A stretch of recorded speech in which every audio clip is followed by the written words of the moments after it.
welcome back to my channel.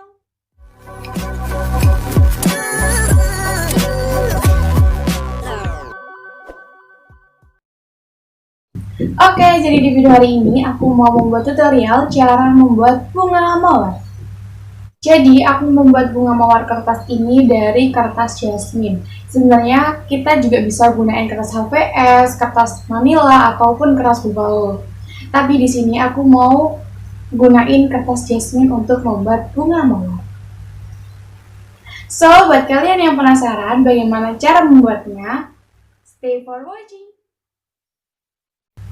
Tapi sebelumnya jangan lupa untuk like, comment, and subscribe dan dinyalakan tombol notifikasinya supaya kalian gak ketinggalan video terbaru dari aku dan aku juga semangat bikin video-video terbaru.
Oke, Rek, segitu aja video aku hari ini. Semoga bermanfaat dan terima kasih sudah nonton video aku sampai habis.